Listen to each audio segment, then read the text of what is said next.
Bueno, muy buenos días a todos y a todas. Este nuevo seminario del programa del curso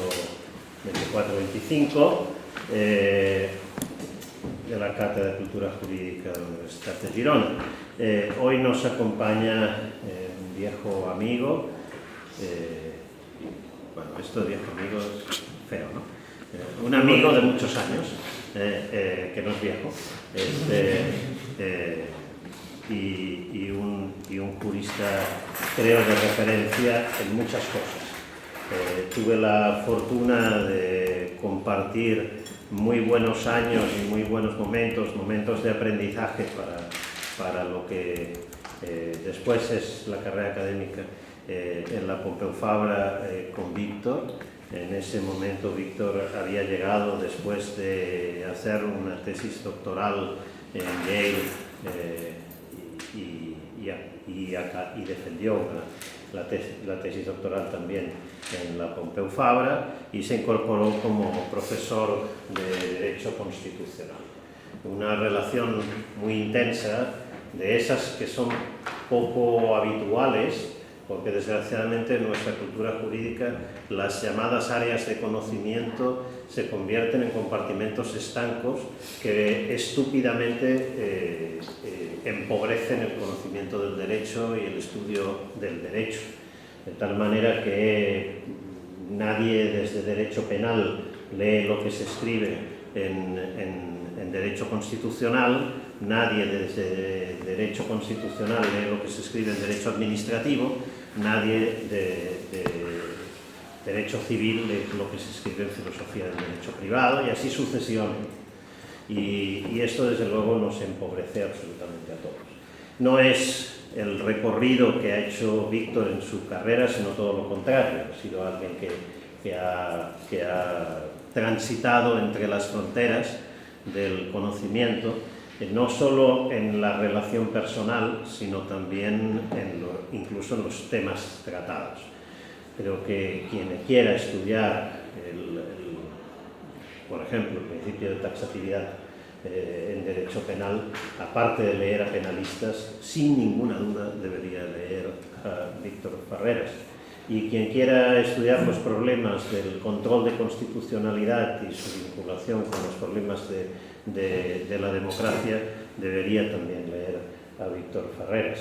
En uno de los casos claramente hace frontera con el derecho penal y también obviamente el constitucional. En otro de los casos hace claramente frontera entre los trabajos de filosofía del derecho y de filosofía política y también los de derecho constitucional. Como dos ejemplos de esto. También ha sido durante 9 años, creo, profesor en la Escuela Judicial Española. Una excedencia en la Pompeu Fabra le permitió tener una posición de profesor de tiempo completo en la escuela judicial, lo que también te da una perspectiva distinta del análisis y de los problemas.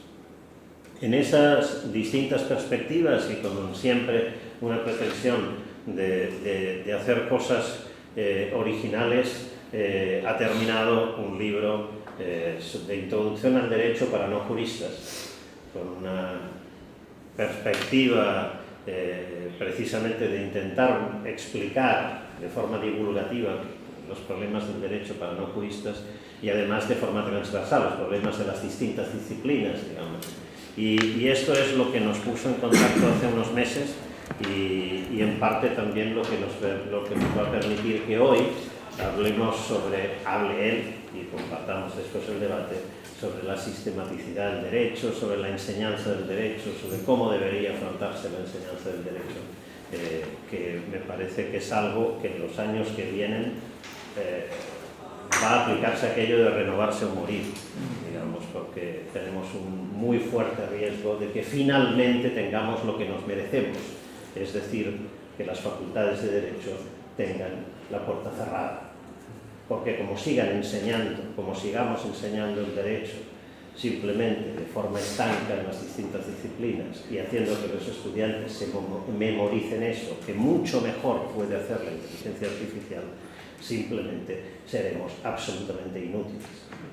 Y si queremos evitar eso, efectivamente tenemos que repensarnos y hacer de la formación jurídica una cosa muy distinta. Por eso también, más allá de la introducción al derecho para no juristas, creo que esta manera de pensar de nuevo cómo tenemos que enseñar el derecho es algo que es tremendamente importante.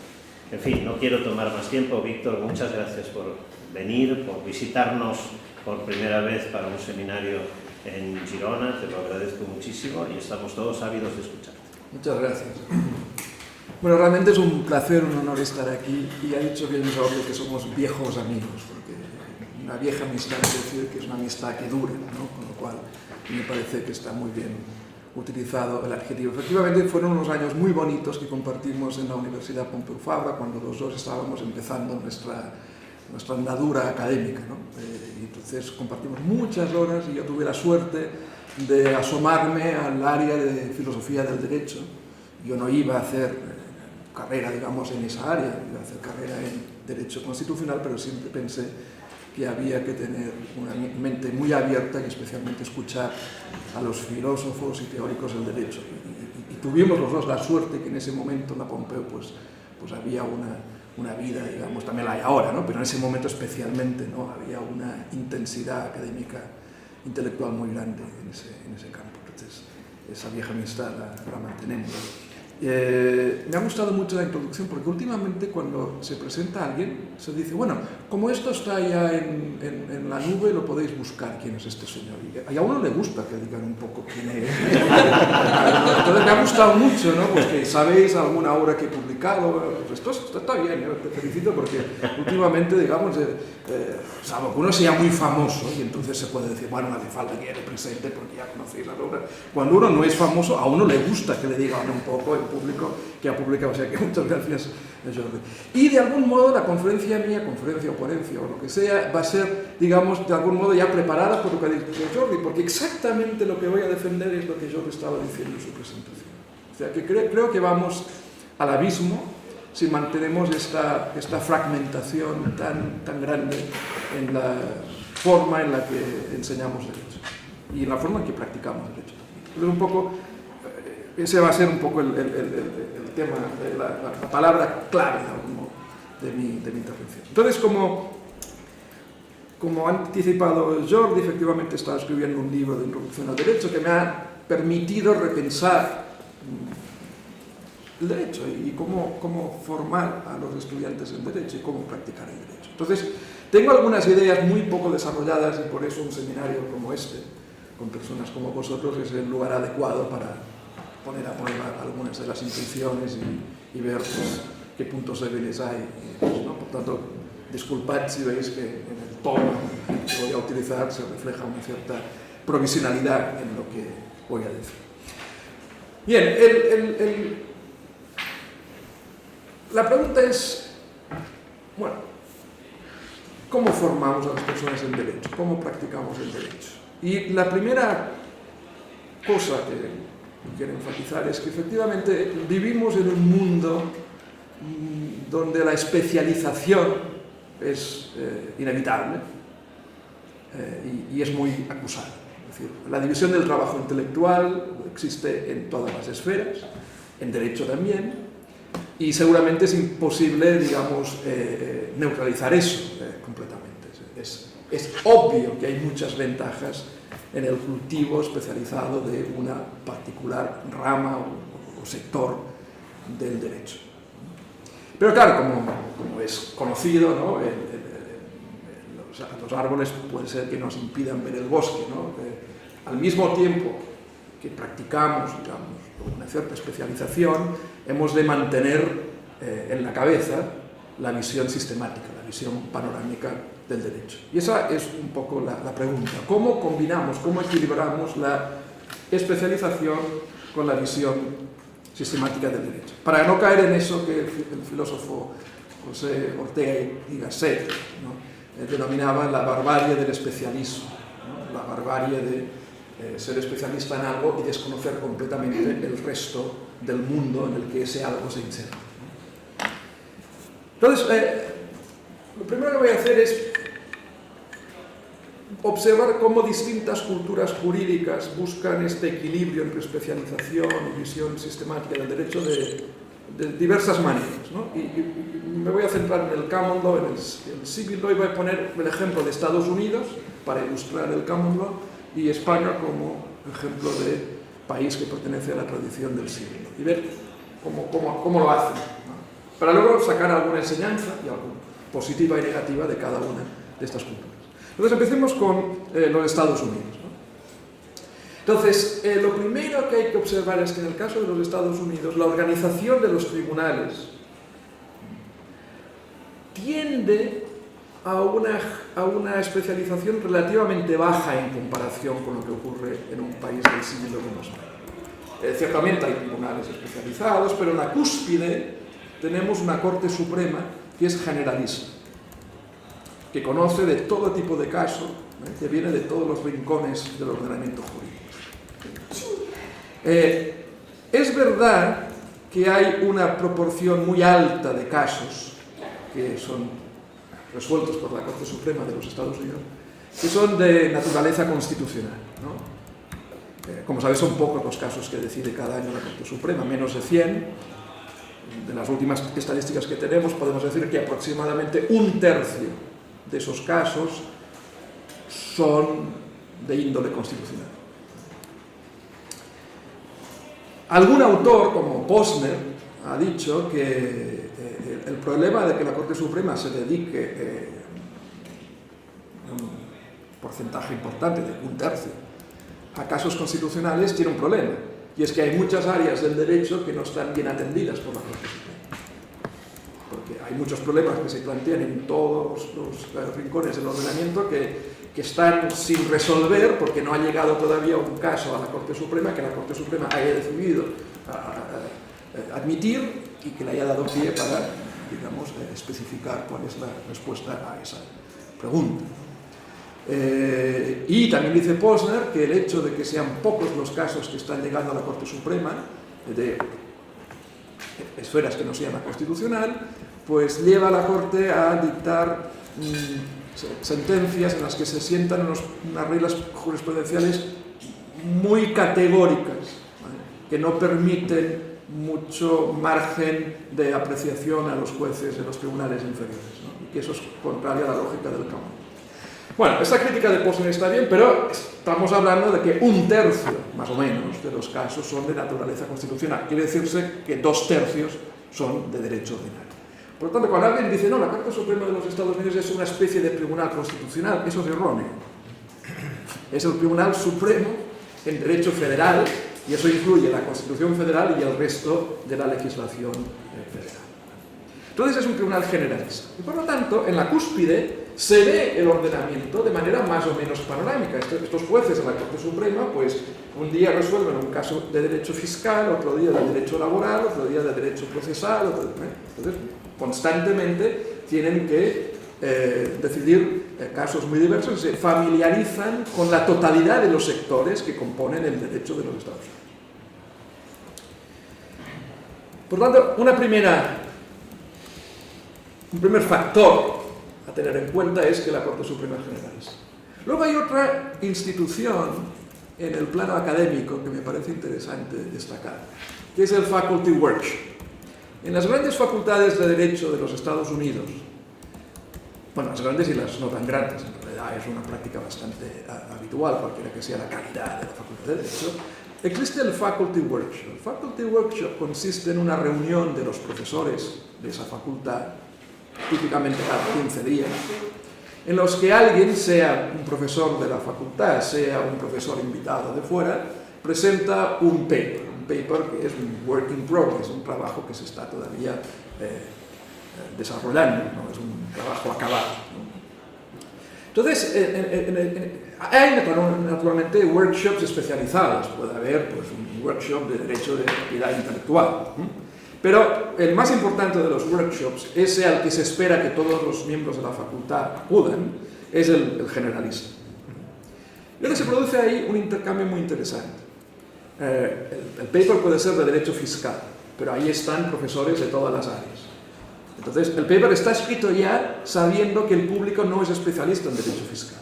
Por tanto, el paper empezará siempre contando cuál es la normativa, cuál es la doctrina, cuál es la jurisprudencia, para que el lector se oriente. Y luego hay un debate.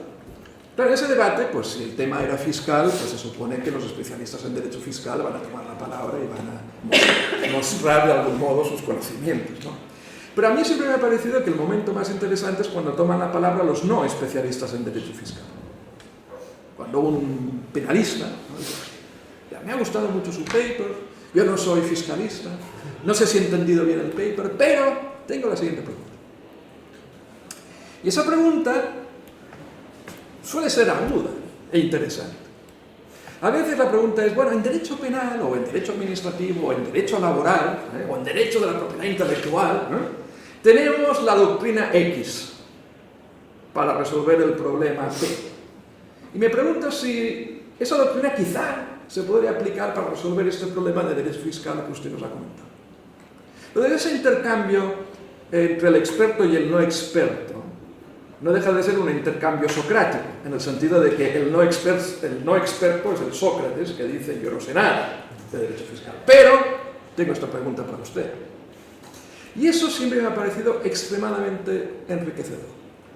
Y que no solamente ayuda al que ha presentado el trabajo a mejorarlo teniendo una perspectiva más amplia, con puntos de vista que vienen de fuera, sino que además los miembros de esa facultad que de manera regular se reúnen para escuchar al ponente y para debatir con él, no se dan cuenta, yo siempre se lo digo a mis amigos de Estados Unidos, no os dais cuenta lo que representa que durante 20, 30, 40 años de vuestra vida, cada 15 días habéis leído un paper de algo que no es de vuestra especialidad. Entonces, vosotros dais las clases de derecho fiscal, de derecho penal, de derecho laboral, sois especialistas en eso, pero al mismo tiempo, de manera regular, os veis forzados a conocer qué está pasando en todas las áreas del derecho.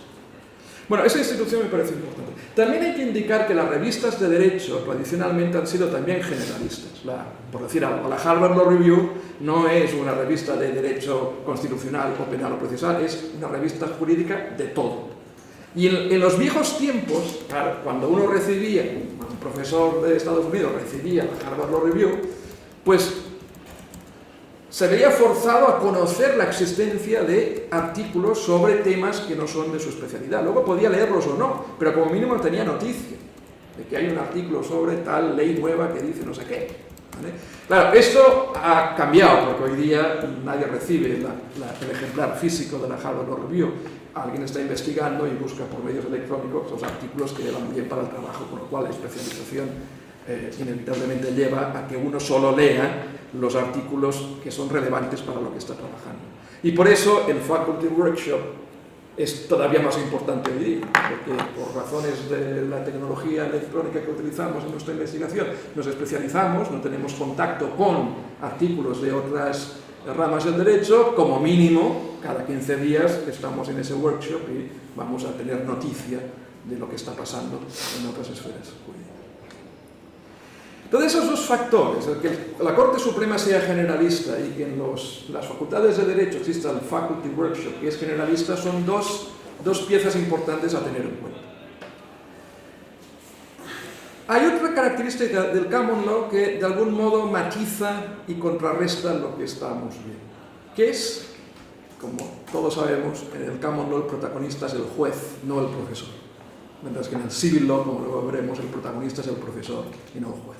Al menos tradicionalmente, y siendo exagerados y simplistas.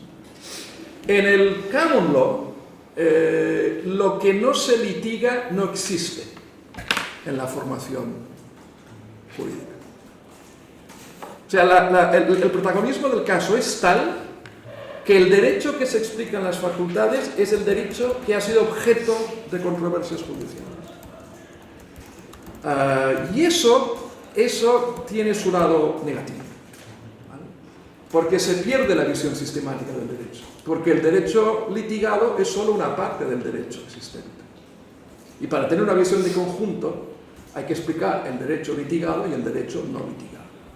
Eso se ve especialmente, o al menos yo lo veo especialmente por mi especialidad, en derecho constitucional.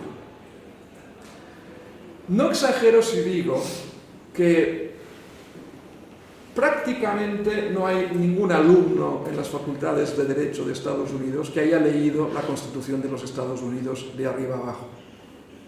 Muy pocos profesores dicen a los alumnos el primer día: para este fin de semana, cuando empieza el curso, para este fin de semana coger la Constitución de los Estados Unidos, que es muy breve, os la leéis para que tengáis una idea de la arquitectura del texto, ¿vale? No, lo que dicen es, para la semana que viene vamos a empezar con un caso, y el caso siempre es Marbury versus Madison, ¿no? El caso que estableció que los tribunales tienen competencia para inaplicar las leyes o considerarlas contrarias a la Constitución. Por ejemplo, si yo la prueba la he hecho, si preguntas a un estudiante cómo se reforma la Constitución de Estados Unidos, y me conformo con que digan 2/3 del Congreso y 3/4 partes de los estados. Estas son las mayorías que se examinan. No lo contestarían casi nadie. ¿Por qué? Porque no se enseña.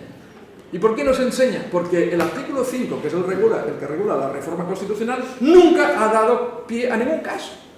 Entonces, como no hay casos judiciales sobre el artículo 5, como no se ha litigado nunca, al menos con sentencias de fondo, el tema de la reforma constitucional, pues no se explica en clase el mecanismo de la reforma constitucional. Para mí es una locura.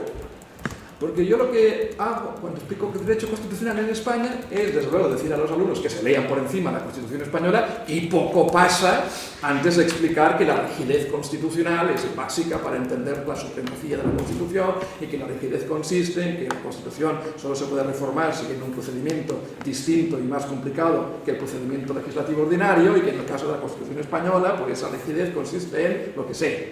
Me parece básico saber eso. No es el caso de los Estados Unidos. En el caso de Estados Unidos, lo que no se litiga, no se cuenta, la visión de conjunto de la Constitución no se tiene, la visión de la Constitución como un código internamente coherente que hay que leer de arriba abajo no se tiene, porque no tienen la tradición del código, y eso tiene su lado oscuro, porque a mí me parece que la visión sistemática hay que tenerla, y no se obtiene si uno solo tiene en cuenta como materia prima los casos decididos por los tribunales. Hay una anécdota que a mí me parece interesante contar aquí. Hay un libro de hace unos cuantos años de Cass Sunstein, este famoso profesor de Derecho Constitucional, que escribe un libro cada semana aproximadamente. Pues en el libro que esa semana publicó, Impeachment, explica el procedimiento de impeachment, ¿no? Porque había habido el impeachment contra Trump, entonces decidió escribir un libro contando cuáles son las reglas sobre el impeachment. Y desde ese libro explica lo siguiente, Casain. Fijaros, estamos hablando de un tipo súper inteligente. Entonces él explica que cuando acabó la carrera de Derecho, que él estudió en Harvard, entonces estuvo, digamos, contratado por la Administración Federal y con la presidencia de Carter, ¿sí? Y luego continuó cuando Reagan fue elegido presidente. Y entonces, ¿os acordáis? No os acordáis porque no estabais entonces en este mundo, pero en marzo del año 81 hubo un atentado contra el presidente Reagan. Y entonces, bueno, se les hospitalizó, se contó a la opinión pública que el presidente no corre ningún peligro, pero en los primeros momentos había alguna duda sobre si realmente el presidente estaría capacitado para ejercer el cargo. O sea, su vida no corría peligro, pero no estaba claro que estuviera en condiciones de ejercer la presidencia. Y entonces Cass Sunstein estaba ahí, en el Departamento de Justicia, el jefe le dice: oye, haz un memorándum, una pequeña nota, sobre la enmienda 25 de la Constitución de los Estados Unidos. La enmienda 25. La enmienda 25 es la que regula la incapacidad del presidente. ¿Qué ocurre si el presidente está incapacitado para ejercer el cargo? Bueno, pues la enmienda 25 regula eso. Por cierto, es una enmienda que tampoco es antiquísima, es una enmienda que se aprobó en el año 1967 después de que Kennedy fuera asesinado. Porque se dieron cuenta que había una laguna en el sistema y había que establecer mejor qué pasa si el vicepresidente también muere y qué pasa si el presidente no muere pero no está habilitado para ejercer la presidencia. Entonces, por eso se reformó la Constitución En el año 67 se introdujo la enmienda 25, ¿vale? Sunstein en el libro explica que la primera vez que leyó la enmienda 25 fue en ese momento. Dice, pero ¿cómo es posible que usted, que ha estudiado en Harvard, que es un buen estudiante, ¿no?, que le encargan que haga una nota sobre la enmienda 25, que regula nada más y nada menos que el tema de la incapacidad del presidente, que es un tema importante, diga, lo dice en el libro con total sinceridad, no había leído nunca, digamos, esta enmienda 25, bueno, claro, porque como no hay ningún caso, pues en la Facultad de Derecho a ningún profesor se le ocurrió sugerir a los alumnos que quizás sería buena idea saber qué ocurre si el vicepresidente es incapaz de ejercer el cargo, ¿no? Porque la Constitución da respuesta a eso. Es una anécdota, pero me parece que a los que nos hemos formado en la cultura del civil law nos choca un poco que el mero hecho de que una cláusula de la Constitución no haya sido objeto de litigio la descalifique como cláusula que merece ser explicada en las clases. Bien, hasta aquí Estados Unidos como ejemplo de common law. Entonces, insisto, generalidad porque el Tribunal Supremo es generalista, generalidad, sistematicidad si queréis porque existe el Faculty Workshop, pero el contrapunto a todo eso es esa tendencia a asociar el derecho judicializado con todo el derecho y por lo tanto el coste que implica en no tener una visión general porque no se incluye en el análisis las normas notificadas. Hablemos ahora de España como ejemplo de un país de la cultura del civil law, ¿no? La cultura europea continental que ha influido en América Latina, aunque en América Latina, como veremos, hay algunas, digamos, desviaciones, si queréis, de lo que en Europa tenemos. Entonces, en primer lugar, en el caso de la Europa continental en general, pero de España en particular, lo que observamos es una especialización judicial mucho más acusada. Los tribunales están especializados no solamente en el primer grado, sino en la cúspide también hay especializaciones. En el caso de España tenemos 5 salas en el Tribunal Supremo. Cada una de esas salas, la sala de lo civil, de lo penal, de lo contencioso administrativo, de lo laboral y de lo militar, cada una de esas salas es un tribunal independiente. Están en el mismo edificio, pero a efectos funcionales cada sala es un tribunal independiente. Por tanto, la especialización se lleva hasta arriba. En Alemania lo mismo. En Alemania hay 5 tribunales que, para mayor claridad, están en 5 ciudades distintas. O sea, más claro, el agua. Son 5 tribunales distintos. Claro, en la tradición del civil law, uno de los factores que ha empujado la especialización es esa división tan digamos, profunda entre el derecho público y el derecho privado. ¿Vale? Existe toda una rama de tribunales especializados en el control de la legalidad de la administración, ¿vale? Porque en España llamamos la jurisdicción contenciosa administrativa, ¿no? Entonces ahí ya tenemos una primera gran división. Pero más allá de esta división hay otras especializaciones que se producen, insisto, y que llegan hasta la cúspide del sistema judicial.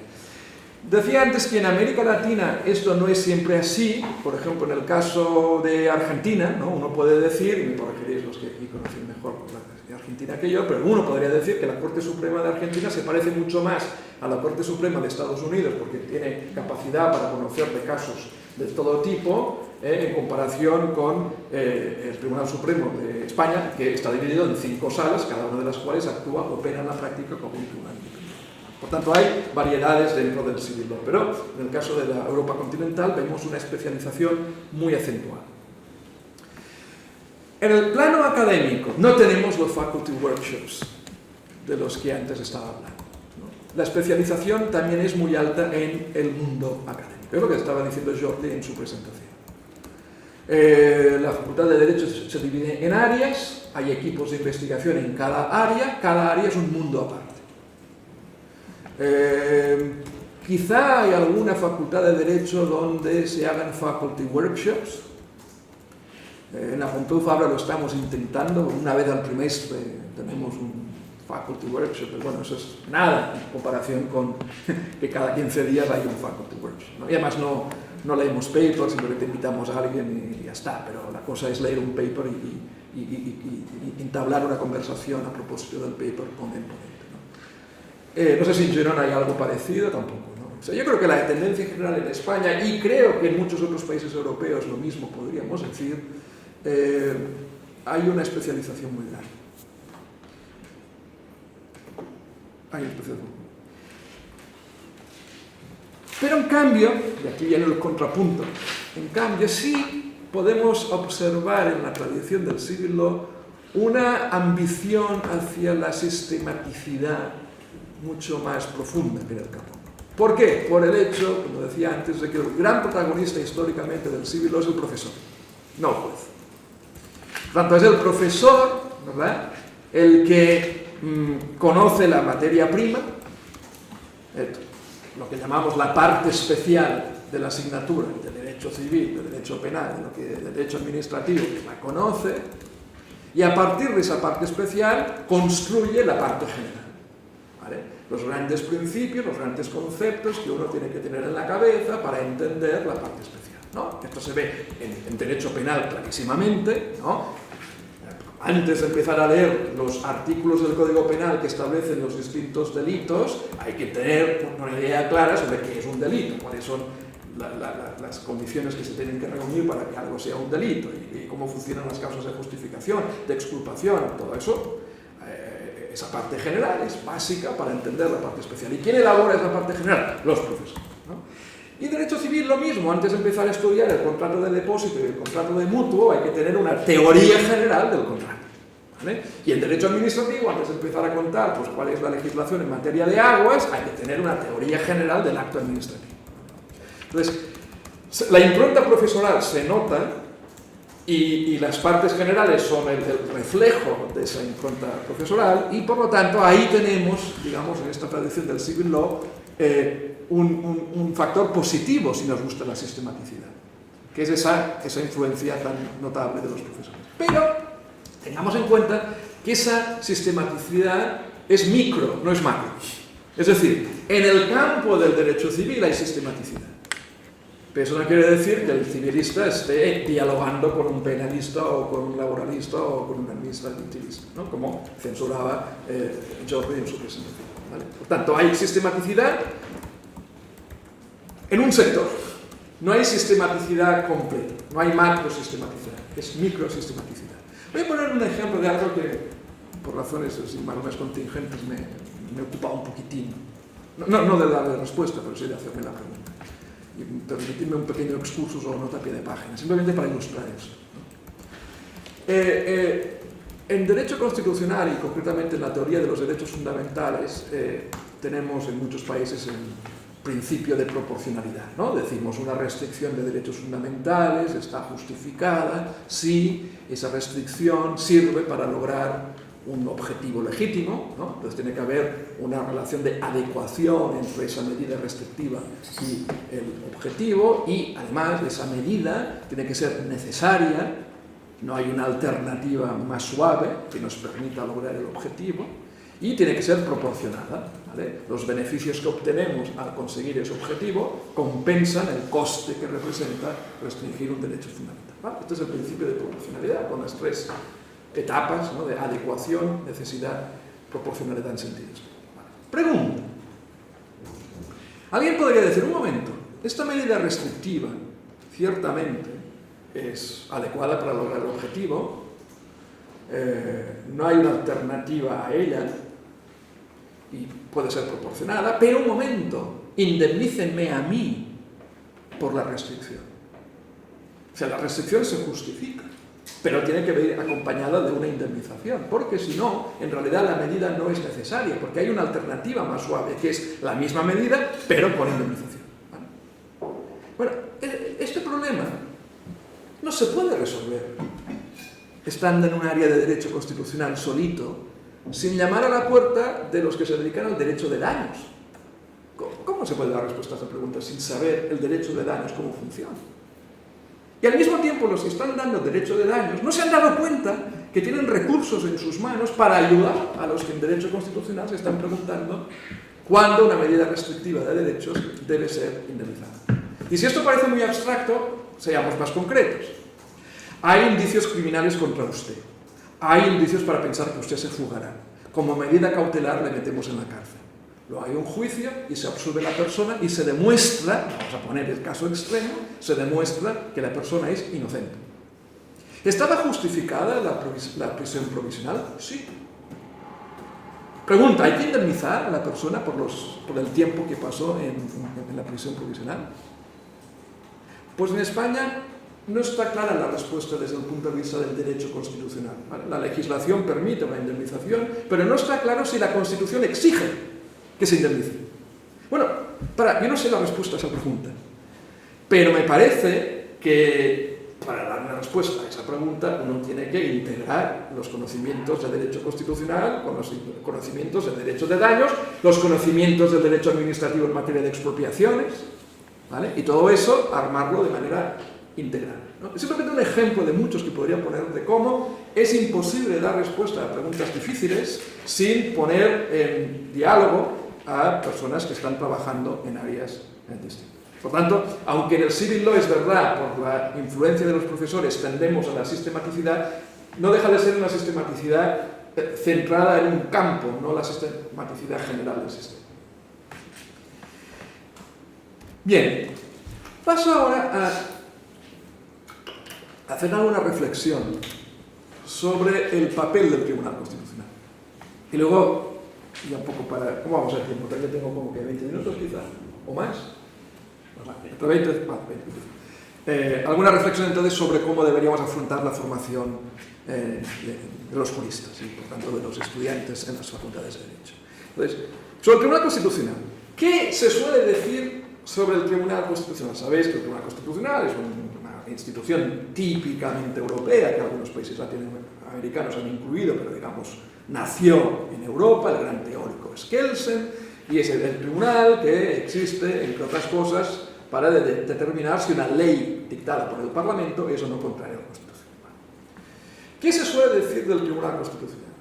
Desde el punto de vista de la especialización. Se suele decir lo siguiente: los europeos continentales, pertenecientes a la familia del civil law, están tan enamorados de la especialización, les gusta tanto la especialización, véase España con 5 salas especializadas, véase Alemania con 5 tribunales supremos especializados, que un paso natural que dieron fue crear un tribunal constitucional también especializado en materia constitucional, ¿vale? Eso es lo que uno suele leer y tiene sentido aparentemente, ¿no? Porque efectivamente si se observa una tendencia hacia la especialización, pues es fácil sostener que el Tribunal Constitucional es un ejemplo más de especialización.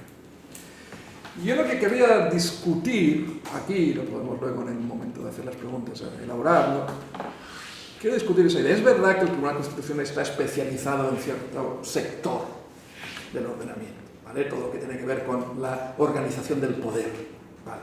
Pero más allá de eso, la Constitución, como todos sabemos, establece unos principios de justicia, unos derechos fundamentales, que no solamente vinculan a los poderes públicos, sino que también, de manera indirecta quizá, operan en el derecho privado, y por lo tanto la capacidad de la Constitución de penetrar en las distintas esferas del derecho es muy grande. Entonces, en la medida en que esto es así, yo veo al Tribunal Constitucional no como un ejemplo más de especialización, sino al contrario, como un foro interdisciplinar que intenta introducir un momento de sistematicidad para contrarrestar la excesiva especialización que ha habido. En otras palabras, precisamente porque hay 5 tribunales supremos, especializados cada uno en una esfera, corremos el riesgo de perder la visión del bosque. Pues ¿quién nos da la visión del bosque? El Tribunal Constitucional. El Tribunal Constitucional no es un tribunal especializado, ante todo. Un poco sí, pero no es lo más importante de ese tribunal. Lo más importante de ese tribunal es que está construido de manera que existe una plataforma desde la cual se observa el ordenamiento en su conjunto. Y por eso en ese Tribunal Constitucional sí hay algún experto en derecho constitucional, ¿no? Habrá algún catedrático de derecho constitucional, pero hay de todo. Hay penalistas, laboralistas, fiscalistas, sean abogados, sean jueces, sean profesores. En un buen Tribunal Constitucional, si uno entra en la página web de un buen Tribunal Constitucional, observará no solamente una variedad profesional, estos vienen de la judicatura, estos vienen del ejercicio de la abogacía, estos vienen de la universidad, ¿vale? Pluralismo profesional, o pluralismo político, unos son más conservadores, otros son más progresistas, o pluralismo geográfico, estos son de aquí y estos son de allá, también pluralismo epistémico. Estos se han dedicado al derecho penal, estos se han dedicado al derecho civil, estos al derecho mercantil, estos al derecho administrativo, y ahí se entabla una conversación. Y eso me parece, idealizando mucho, que sería otro ejemplo de intercambio socrático. Un poco parecido a lo que decíamos antes con los faculty workshops, ¿vale? Hoy tenemos un caso sobre todo de penal en el Tribunal Constitucional. El penalista habla como experto en derecho penal y los demás, que no son penalistas, escuchan al experto en derecho penal. Pero eso no quiere decir que el experto en derecho penal vaya a mandar y vaya a decidir cómo se decide este caso porque yo soy derecho penal y vosotros no, sino vosotros sois buenos juristas y por lo tanto tenéis capacidad para entrar en un diálogo conmigo. Y me podéis hacer preguntas desde fuera que me pueden hacer repensar la tradición de la que yo vengo. Entonces, a mí me parece que hay dos tipos de sentencias del Tribunal Constitucional. Algunas que elevan a rango constitucional los principios elaborados por una determinada dogmática. La dogmática penal tradicionalmente ha aceptado esos principios. Bueno, puede ser que el Tribunal Constitucional decida elevar de rango esos principios y incorporarlos a la Constitución por vía interpretativa. Pero a veces no.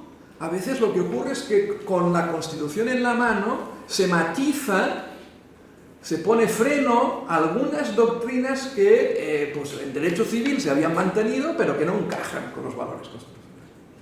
No creo que sea revolucionaria la obra, pero sí es reformista. La Constitución obliga a repensar, reconsiderar ciertas doctrinas que por inercia se mantienen en cada uno de los ámbitos en los que se vive el derecho, pero que necesitan ser contrastados con, digamos, puntos de vista externos a esa doctrina. Entonces, me parece que el Tribunal Constitucional sería algo parecido a un faculty workshop en ese sentido, donde hay un experto en una materia, pero hay otros que no son expertos en esa materia, que someten, digamos, al experto a un cierto interrogatorio socrático. Entonces, bueno, yo diría, exagerando un poco, que el Tribunal Constitucional no es un tribunal especializado, es más bien una expresión orgánica de la interdisciplinariedad que necesitamos en un mundo judicial, en el caso de la Europa continental, que ha ido muy lejos, quizá demasiado lejos, en materia de especializaciones. Por tanto, un contrapunto y no un ejemplo más de especialización. Pregunta entonces sobre la formación de los juristas. Y enlazo con la pregunta que hacía Jordi, más que pregunta afirmación que yo comparto completamente, de que si no reconsideramos la manera como damos el derecho, quizá las facultades de derecho tendrán que cerrar el día de mañana. Entonces pregunta, ¿cómo deberíamos afrontar la formación jurídica? Pues a mí me parece, y eso seguramente va a ser una opinión fácil, ¿no? Pero bueno, las opiniones fáciles son las verdaderas. Hay que juntar lo mejor de cada mundo.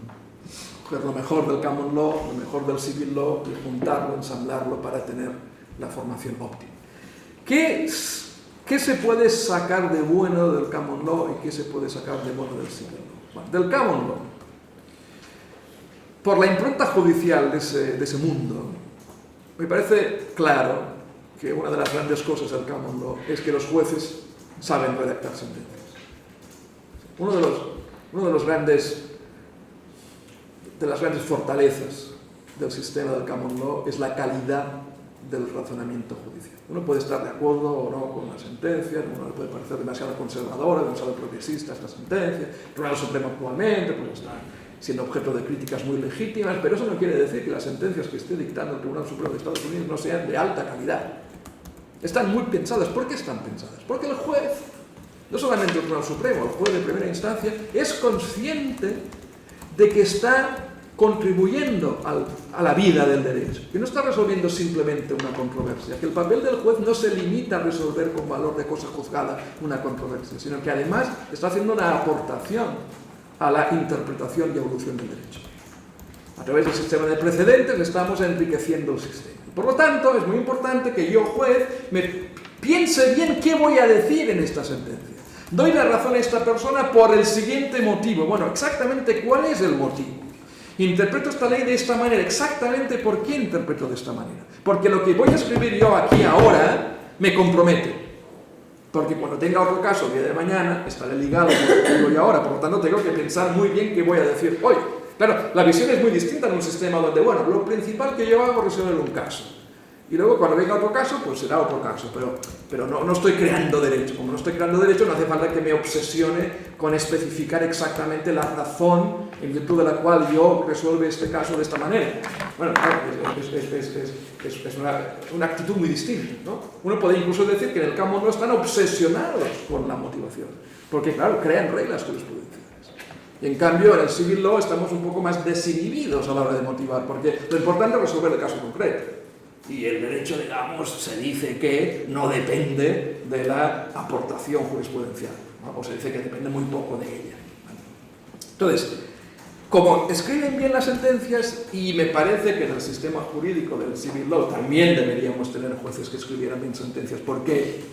Y luego lo podemos discutir, pero me parece evidente que también necesitamos la aportación de la jurisprudencia para dar seguridad jurídica y permitir que se respete el principio de igualdad en nuestros sistemas. La aportación jurisprudencial me parece inevitable, por lo tanto queremos jueces que sepan dictar sentencias en las que se expongan con claridad los motivos que van a dar lugar a la formación de una regla jurisprudencial. Por lo tanto, eso lo tenemos que aprender, y eso quiere decir no solamente que los jueces sepan redactar sentencias, sino que también que los abogados sepan redactar los escritos procesales, porque claro, no deja de ser una demanda, como decían los procesalistas, un proyecto de sentencia. Por lo tanto, la demanda tiene que estar escrita también en el sentido de darle al juez orientación sobre cómo podría crear la regla jurisprudencial que va a crear. Y todo eso hay que enseñarlo mejor de lo que hacemos, ¿no? Entonces, del common law hay que sacar esa enseñanza. Del civil law, ¿qué podemos sacar o mantener del civil law? Pues a mí me parece que la visión sistemática que los profesores han perseguido hay que mantenerla. O sea, hay que mantener eso como una parte preciosa del legado del civil. Para mí el profesor ideal de derecho civil, o de derecho penal, o de derecho administrativo, es un tipo que se conoce bien la asignatura de arriba abajo.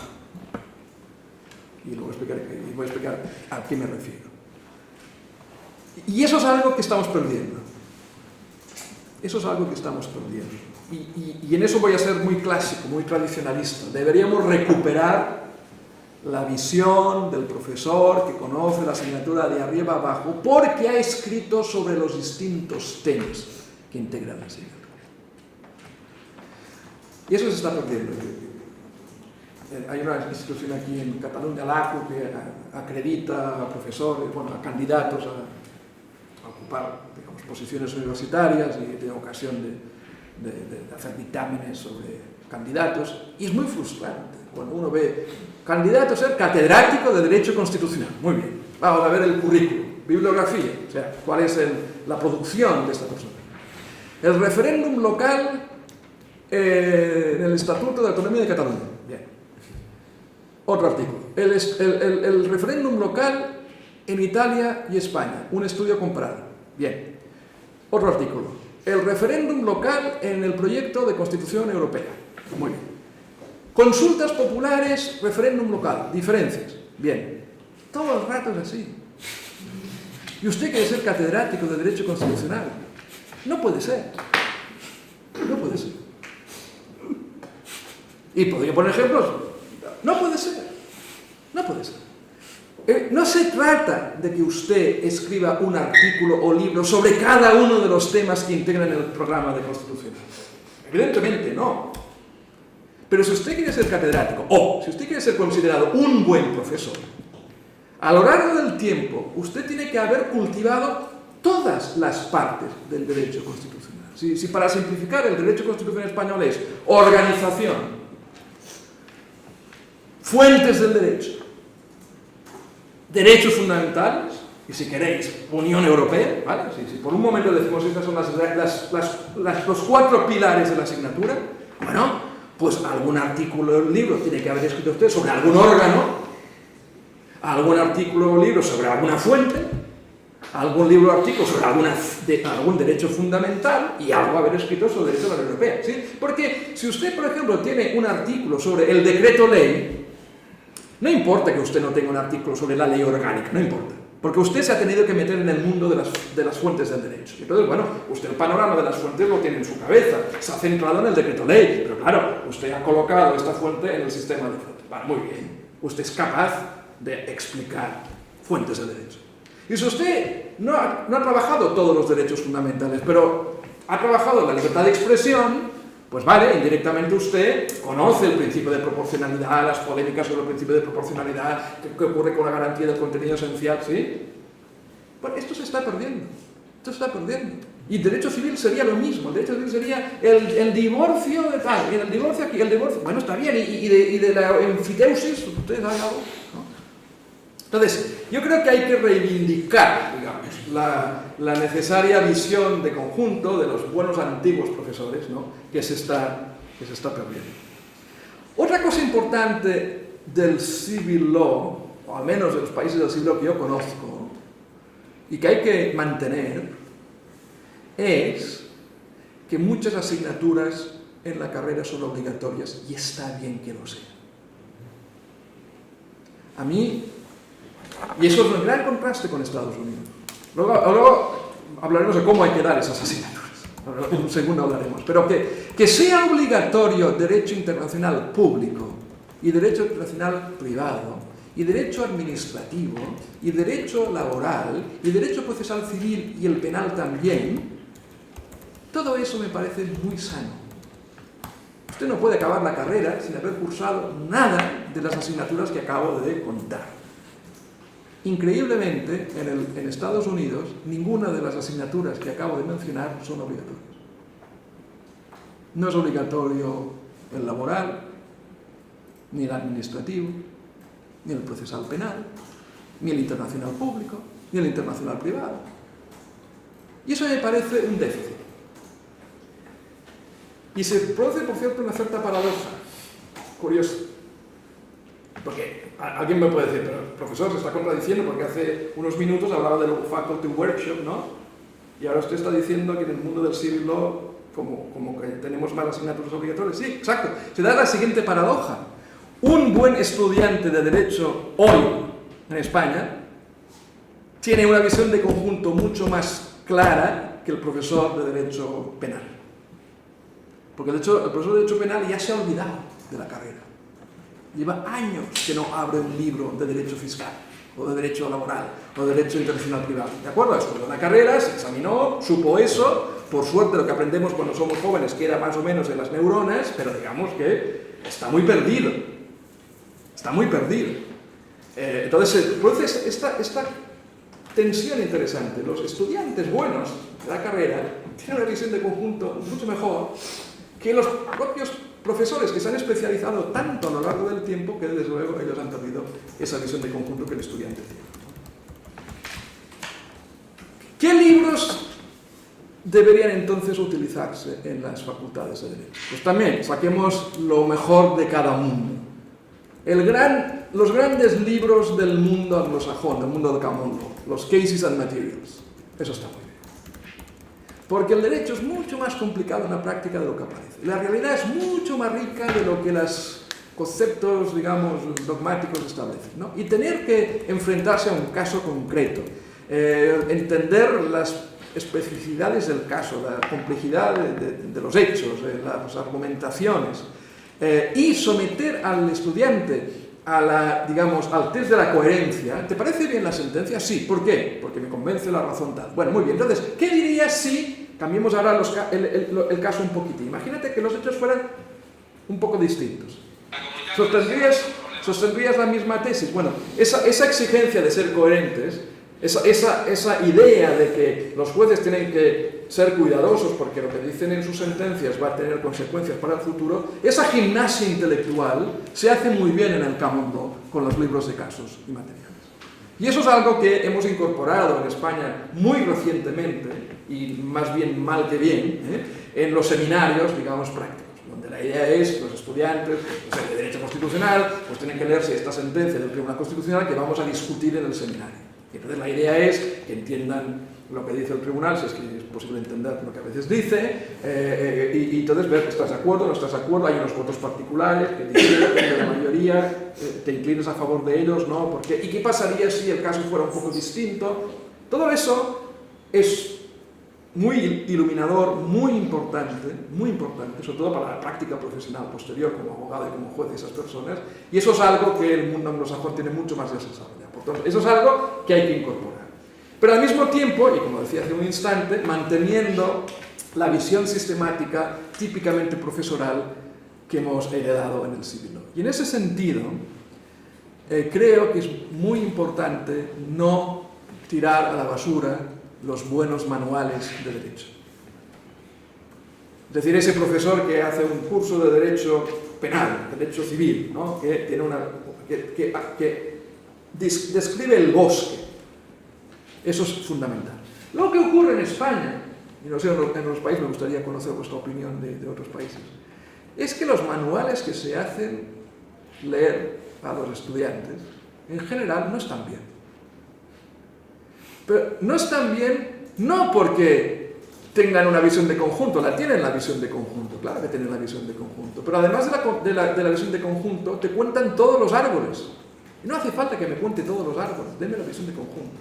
Es decir, tiene sentido que sea obligatorio derecho laboral si usted, profesor en derecho laboral, y usted, autor del libro de derecho laboral, me dan la visión de conjunto del bosque del derecho laboral.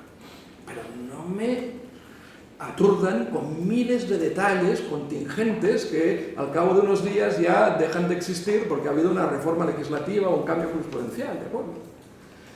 Para preparar el libro este de Introducción al Derecho que amablemente Jordi ha citado, he estado leyendo muchos manuales. Me ha costado mucho escribir este libro porque he tenido que estudiar la carrera otra vez. Tengo que leer manuales de todas las asignaturas. Y algunos están muy bien y otros están fatal. Y son de gente muy famosa. Y yo, pero ¿cómo se le ocurre a usted? Me voy a poner más. Tratados de derecho, o sea, curso para los estudiantes de Derecho Administrativo. Muy bien, 3 tomos. Suma de las páginas, 4.000 páginas. ¿Usted cree que un estudiante se va a orientar leyendo 4.000 páginas? Entonces uno va leyendo y dice, bueno, a ver, pero aquí, ¿por qué hay 4.000 páginas? Porque si fueran 4.000 páginas con una buena discusión filosófica sobre los fundamentos del derecho administrativo moderno, la Revolución Francesa, vale, pero no es así. Es porque es enciclopédico completamente, pero claro, obsoleto al cabo de una semana, ¿sí? Te pone todo. No.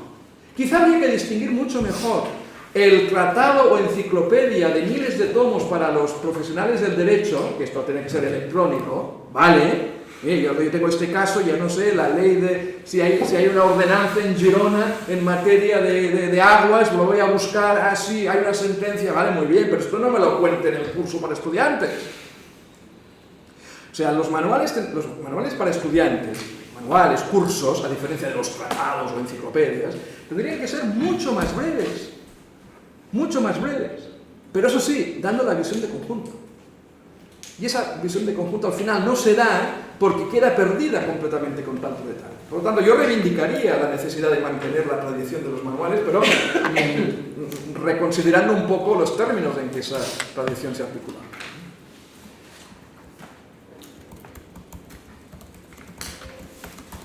Tenía más cosas a decir, pero voy a ser más breve porque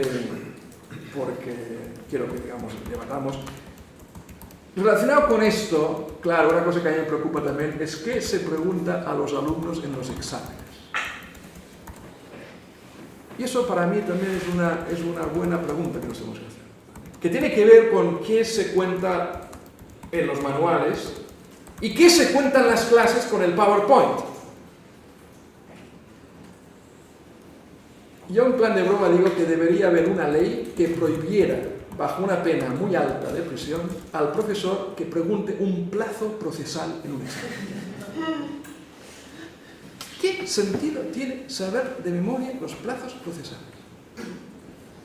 Los plazos procesales son tan importantes en la práctica, tanto, nada peor que el abogado que le dice al cliente, perdone, es que me despisté y presenté la demanda fuera de plazo, que pensaba que el plazo eran 10 días y son 5.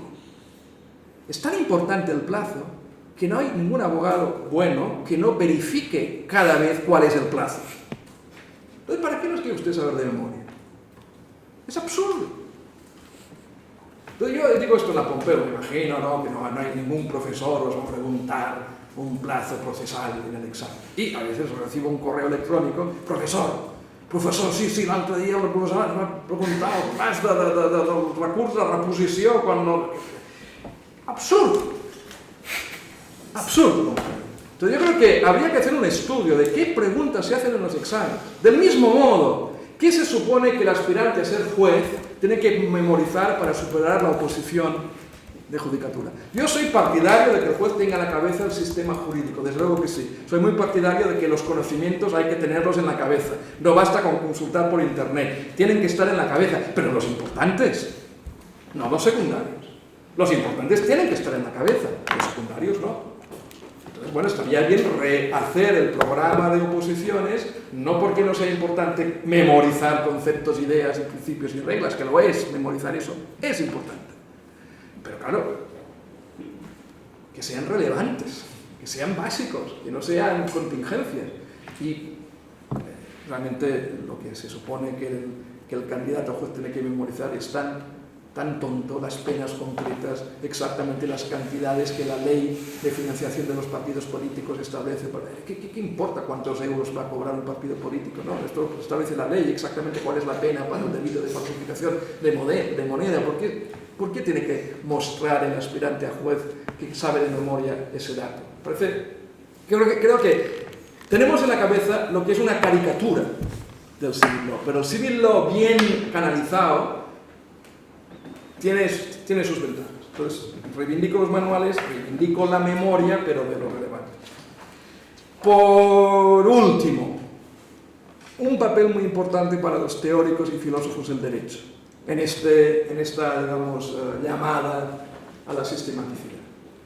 Pues claro, uno podría decir, bueno, entonces los constitucionalistas y el Tribunal Constitucional, si tienen esa visión sistemática del derecho de la que he hablado antes, uno podría decir, son como los conectores de las partes generales de las asignaturas, ¿no? Es decir, somos un poco imperialistas los constitucionalistas, ¿no? Nos metemos en todo, porque queremos tener la visión de conjunto, entonces queremos poner en conexión las distintas partes generales de todas las asignaturas para ver qué principios de justicia transversales dan sentido al todo, ¿no? Esta visión holística, muy típica de los profesores del siglo, ¿no?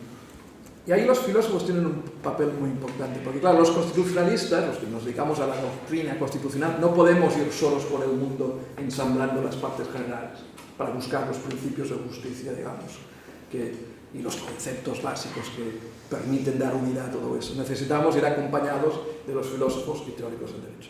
Y creo que en España, y eso enlaza con lo que decía al principio, ya voy a acabar, los que nos dedicamos, por ejemplo, al derecho constitucional y hemos tenido la suerte de que al lado había un buen equipo de teóricos y filósofos del derecho en la correspondiente área, nos hemos beneficiado de sus enseñanzas.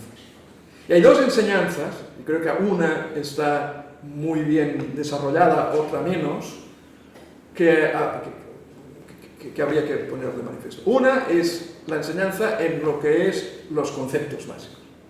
Ahí se ha hecho mucho y muy bien por parte de los filósofos teóricos del derecho. Es decir, a ver, que el alumno y el profesor que da clases a ese alumno, que no sea teórico y filósofo del derecho, pues maneje bien conceptos como norma, derecho, facultad, obligación, competencia, carga, jerarquía, sistema, ¿sí? Quien lo ha hecho mejor son los teóricos del derecho. O sea, es imposible hacer una buena teoría de las fuentes del derecho en España como constitucionalista si uno no ha hecho los deberes y ha leído las buenas obras que los filósofos y teóricos del derecho en España han hecho en materia de sistema de normas, relación entre normas, etc. La segunda dimensión en la que tienen que ayudar los filósofos y teóricos del derecho es la dimensión, digamos, más de filosofía sustantiva, digamos, ¿no? Y ahí, quizá en España, se ha hecho menos que en otros países. Por ejemplo, en Estados Unidos, digamos, por poner un ejemplo, pues ya había hecho una lista, ¿no? Pues temas de penal, bueno, hay un filósofo, ¿no? Michael Moore, que se ha dedicado a eso, ¿no? Temas de derecho fiscal, pues Tom Nagel tiene un libro sobre impuestos, ¿no? Derecho de daños, bueno, Jules Coleman tiene un artículo sobre derecho de daños, ¿no?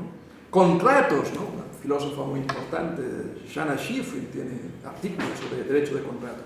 Propiedad privada, Jeremy Waldron, su tesis doctoral es sobre propiedad privada. Larry Lodan en Evidence, ¿no? Entonces, hay menos trabajos de este tipo, me parece, en la filosofía del derecho de España. Jordi Ferrer es un buen ejemplo de eso que hay que hacer, a mi juicio, ¿no? Ahora, los juristas tienen todos sus conocimientos y discusiones sobre pruebas, teoría de la prueba. Bueno, muy bien, pues vamos a ver cómo la filosofía ilumina todo eso. Y Jordi Ferrer ha escrito muchos artículos y libros absolutamente de obligatoria lectura en España si uno quiere entender bien cómo funciona todo la prueba, ¿no? Pero ese tipo de literatura es relativamente minoritario, es mucho más habitual que los filósofos y teóricos del derecho hagan la enésima obra sobre sistema normativo, y que está muy bien, ¿no? Que no hay que callar, hay que continuar siempre elaborando. Pero hay una cierta desproporción entre ese tipo de obras y las obras más relativas a los principios de justicia o principios sustantivos que tienen que regir en las distintas áreas del derecho. Y creo que sería muy importante tener más libros como los que Jordi ha escrito en materia de prueba, pues libros en materia de derecho penal, derecho fiscal, etcétera, para enriquecer esa conversación. Porque el constitucionalista no puede ir solo a hacer eso. Pero es el constitucionalista, digamos, el compañero de trabajo, para entendernos, de los filósofos y teóricos del derecho, para introducir esta visión panorámica que me parece estamos perdiendo de manera acelerada. Y es casi una preocupación existencial que yo tengo en relación a cómo vamos a tener que cerrar quizá las facultades de derecho. Efectivamente, sí, lo único que hacemos es dar una información enciclopédica en distintas parcelas sin tener una visión de conjunto. Y eso es algo que hay que pensar. Entonces, bueno, no sé si... Espero que esas referencias a derecho comparado ayuden para situarnos un poco y ver cómo hay distintos caminos que podemos seguir y distintas combinaciones que podemos hacer, pero en todo caso, como decía al principio, son apuntes, ideas no elaboradas, obsesiones mías que, por la amistad que tengo con Jordi, pues me permito hacer públicas aquí, aunque se está grabando, pero bueno. Muchas gracias.